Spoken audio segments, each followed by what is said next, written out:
Hello, everyone, and welcome back to another edition of Tekken Tips Sundays, recorded and uploaded on a Saturday as per usual.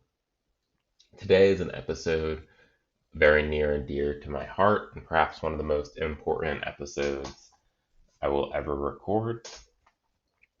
And I basically want to talk about ergonomics and keeping your hands fresh and pain free and feeling good throughout your time playing Tekken. So I'm going to start with just a very general discussion about keeping your hands safe when playing Tekken for days or as a hobby, as well as some just basic tips and tricks to make sure that you're pain free throughout your Tekken lifetime and experience, hopefully.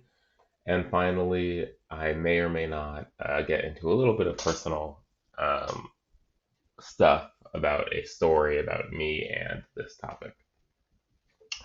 So off the bat, Tekken is a fighting game, obviously, and it is a particularly hand-intensive fighting game. And what I mean by that is to do basic uh, techniques in Tekken, you need to do quite a lot of movements with your hands. So your left hand has to do something, and your right hand has to do something, and oftentimes they have to do multiple things for you to do a single technique. So a common example is a quarter circle forward motion. This is in lots of fighting games. So for example, if you're playing Paul, quarter circle forward 2 is a death fist. If you're playing anyone, Korean backdash requires lots of hand dexterity to perform over and over again to create space with your opponent. Instant while running moves require 3 inputs in a row with your left hand, followed by a simultaneous input with your right hand. And ultimately, all of these inputs, you are likely doing them over and over again constantly throughout the course of a round. You get at most a 20-second break, depending on how long you're getting comboed or if there's a rage art. And then you're back in round two. And in between games, if you're playing online, you get up to a minute, sometimes 2 minutes of a break. Whereas if you're playing offline, you're back into a match instantaneously. And so the point I'm getting at is that your hands are constantly moving. You're constantly inputting things through your controller. And the rest time or the downtime between when you're actively playing and when you're taking a rest with your hands is minimal compared to how much you're playing. So, given this, there's a couple other important factors. One is, for example, what controller are you using? So, depending on the controller, the pressure or the stress on your hands could be more or less high. So, for example, if I'm using an arcade stick, let's say a Japanese stick with relatively low tension, and when I say tension, I just mean how easily the stick moves around in its box or in its enclosed container. And if it's low tension and you haven't trained yourself to very lightly press the stick, then the chances are every time you do an input, you're essentially hitting your hand against the ball. And then the spring sets it back to neutral, and you hit your hand against the ball again, and it will hit against the wall, and you'll get your input. If you are playing on Hitbox, for example, there's a couple of things that might not necessarily go wrong, but a hitbox, the buttons between your left hand and your right hand are extremely close together. This can lead to some internal carpals slash internal muscles throughout your body being stretched in somewhat of an unnatural way. So if you think about it, your hands are almost always angled inwards from your shoulders, and that just creates more pressure as you play. Furthermore, Hitbox has a sharp, not a sharp, but kind of a 90-ish degree edge, which puts pressure on your arm.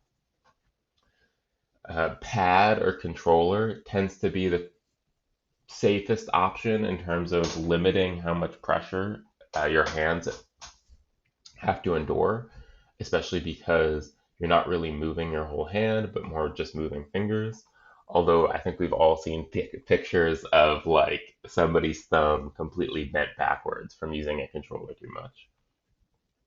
And so, what's the point, you may ask? Well, the point is, depending on how much you play and your controller and your ergonomics, which we'll get into, you may be more or less at risk of a repetitive motion injury. So you may have heard of things like carpal tunnel syndrome, I think radial tunnel syndrome, or just some sort of ligament tear in your hands. This is, I would say, not talked about too much in the Tekken community, but there are some stories. For example, Kudans, I believe, famously got a hand injury from playing too much on Korean stick and played a tournament with a controller, like a PlayStation controller, and he won that tournament. Nee has reported having to play less Tekken because of hand stress and because of getting older.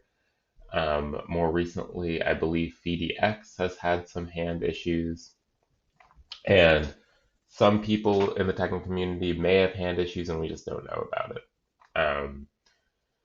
So, how do we avoid this? How do you avoid getting pain so that you can play forever? Hopefully. Well, I have a couple of tips that I've picked up. Thankfully, well, not thankfully, but I personally have a pretty bad hand injury, partially from playing Tekken, partially because my job entails typing all day. So I would type all day and then play Tekken all night, and eventually it caught up to me, and I caused a pretty serious hand injury. So a couple of basic tips. The number one most important tip, which I'm sure you may already be thinking, is take breaks. They don't have to be 15-minute breaks, they don't have to be 10-minute breaks, but even just kind of shorter breaks or timed breaks will help your hands a lot. And when I say a break, I don't mean, okay, I'm done playing Tekken, I'm now gonna go type an email. I mean, I'm done playing Tekken, I'm going to stretch my hands or just rest my hands. So, excuse me. So, when is a good time to do this?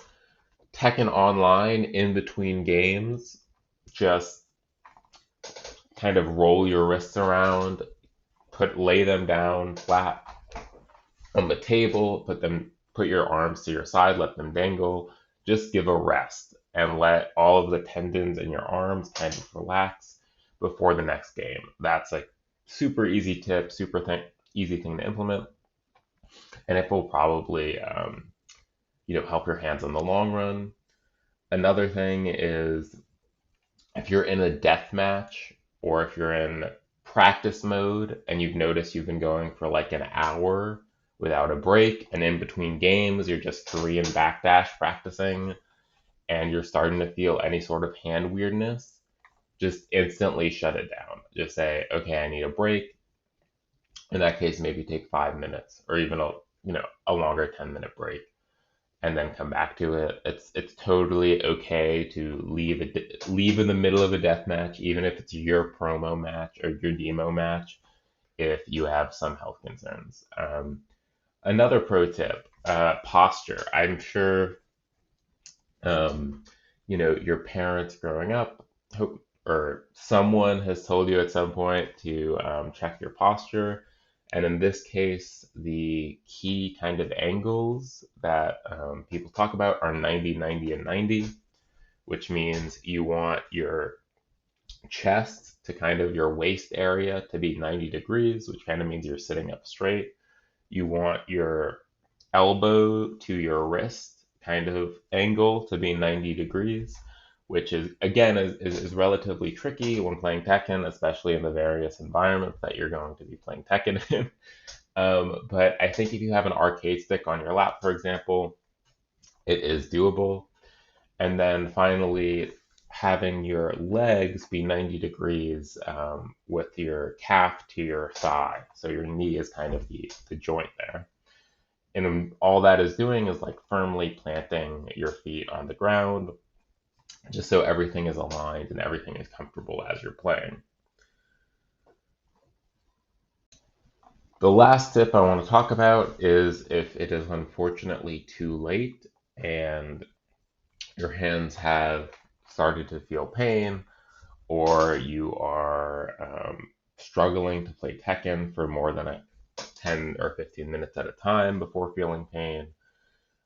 Number one most important piece of advice is if you can, if it's within your means, go see a hand doctor, and they will hopefully say everything's fine. You just need physical therapy, for example, um, or you just need X. That's the best case, but really, if it's within your means, go see a doctor as soon as possible. Here's a thing not to do.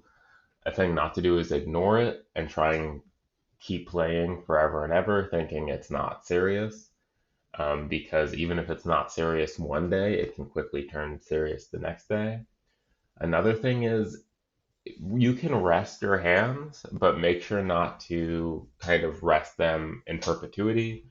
So if you're wearing like braces, so let's say I have some hand issues playing Tekken, I'm going to CVS to get a brace and I wear it.